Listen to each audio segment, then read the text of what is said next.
Hi, welcome back to Sadie's Spincraft. Today's video is spin and story time. We're on chapter 9 of Maria V. Snyder's Poison Study, a Yelena Zaltana novel, because there's 3 of them all together. So, yeah, let's get down to number 3. So you can tell I've not long since got up. I've got my puffy eyes, my squished face from being asleep. Ugh.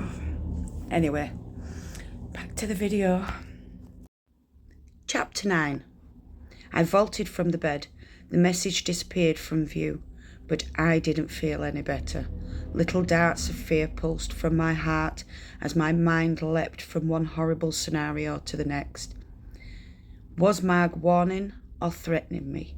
Was she planning to earn the money she'd lost betting against me by turning me over to Brazil's goons for a fee? But why warn me? I calmed myself. Once again, I had overreacted. From what I'd seen and heard about Marg, her message was probably for the satisfaction of seeing me squirm. A peevish gesture because she was angry at having to do extra work for me. I decided it would be best not to give her any indication that I'd seen or had been affected by her childish note. Thinking back on it, I would bet that she had also read my journal, leaving it wide open on the desk just to annoy me. Valak had suggested the rest, but I was on edge. No, Valak had suggested I rest, but I was on edge. I went into Valak's living room. Marg's note had reminded me to stick to my instincts and not trust a soul. Then my worries would be minimised to tasting for poisons and avoiding Brazil. If only it was that simple, or I was that strong. Naivety and blind trust may have been driven out of me by Brazil and Rayad, but deep down in the small corners of my heart, I still clung to the hope that I might find a true friend. Even a rat needs other rats. I could empathise with the rats. I too scurried around, looked over my shoulder and sniffed for poison traps. Right now, I scrambled just to stay alive until the next day, but someday I would be searching for a way out. Knowledge was power, so I planned to sit tight, to listen and learn all I could. I started with Valak's living area. Lifting a rock off one of the tables, I began to pick my way through the clutter in his suite. Surface snooping only because I suspected Valak would booby-trap his drawers. I found a couple of texts on poisons that interested me, but their contents dealt mostly with assassination and intrigue. Some of the books had worn leather bindings and were written in an archaic language that I couldn't decipher. Valak was either a collector or he had stolen the books from the dead king's library. I was at the bottom of the stairs when I spotted a diagram of the castle's layout. It had been wedged into the corner of a picture frame hanging on the right wall of the staircase. Finally, something I could use. As I examined the map, I felt as if a translucent mask had been lifted off my face, allowing me to see the castle clearly. Postponing my explorations of the rooms upstairs, I retrieved my journal. The map was displayed in full sight. Valak wouldn't be upset that I had seen it. He'd probably be happy that I didn't need to ask for directions every time I had to go somewhere new. I cleared a space on the couch, wormed into a comfortable position and began to copy the map. I jerked awake. My journal slammed to the floor. Blinking in the candlelight, my eyes searched the room. I had been dreaming of rats.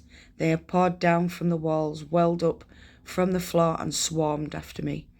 A sea of biting rodents that seized clothes, skin, and hair in their sharp little teeth.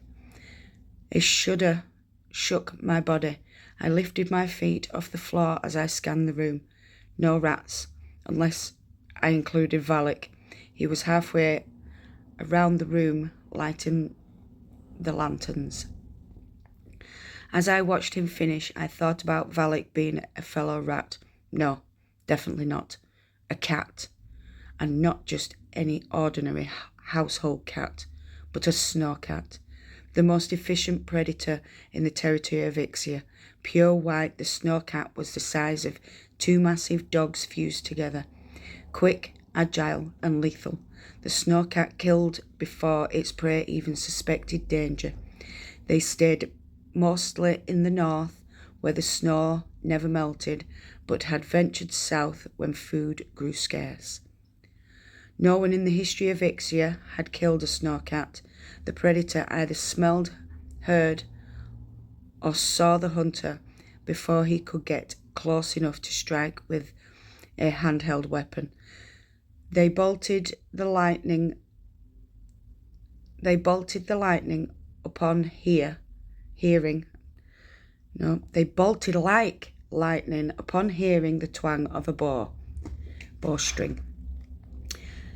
The best the northern people could do was feed the cats, hoping to keep them on the snowpack and away from populated areas. After lighting the last lantern, Valak turned toward me. "Something wrong with your room?" He picked up a tray and handed it to me. "No, couldn't sleep." Valak snorted with amusement. "I see." He gestured towards a tray. "Sorry your dinner is cold. I was detained." Automatically testing for poisons, I took a couple of small spoonfuls. I glanced at Valak to see if he was offended by the gesture. He was not. His face still held an amused expression. Between bites, I asked Valak if anyone else had a key to his suite. "Just the commander and Marg. Will that help you sleep better?" Ignoring his question, I asked, "Is Marg your personal housekeeper?" "Mine and the commander's. We wanted someone we could trust, someone instantly recognisable. She was with us before the takeover, so her loyalty is beyond doubt." Valak sat at his writing desk, but turned his chair to face me. "Remember when you were in the war room?" Confused by the change of subject, I nodded. There were 3 generals in the room. Brazil, you knew, but can you identify the other 2? Tesso and Hazel. I answered, proud that I had remembered.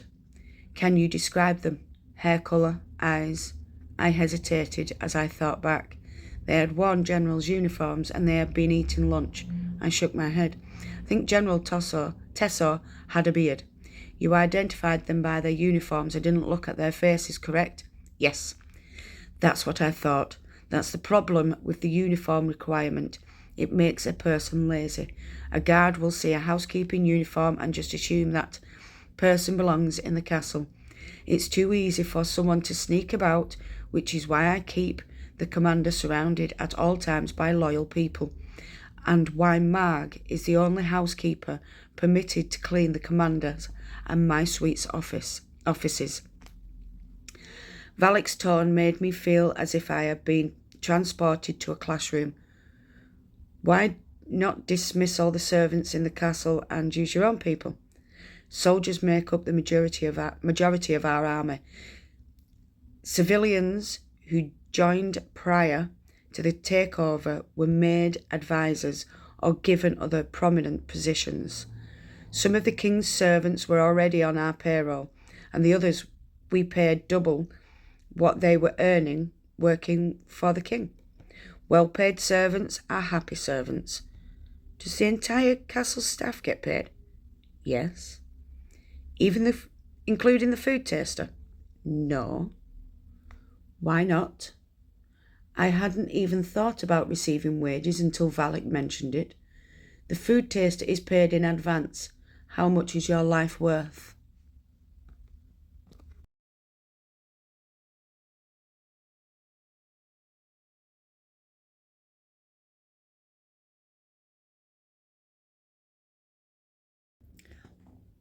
Well, I hope you're all enjoying this book. I love it. And I can't believe we're only on chapter 9. We're not even a third of the way through yet. Altogether, there is... Let's have a look. It's in Roman numerals, so I'll have to...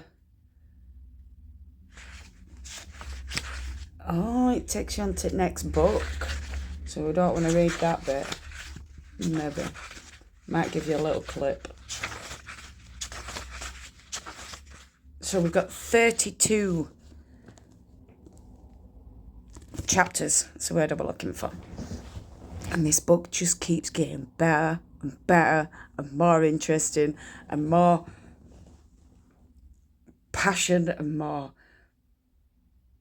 anxiety and everything. It's just amazing. I love it. So don't forget, if you are new to the channel, hit that subscribe button, hit that notification bell so you don't miss any more random uploads. No matter where you are in the world, whether it's morning, afternoon, evening or night time, I want you to do what you love doing. Love and hugs to all you fantastic people out there, and I'll definitely see you all again soon. Goodbye, my beautifuls. Mwah.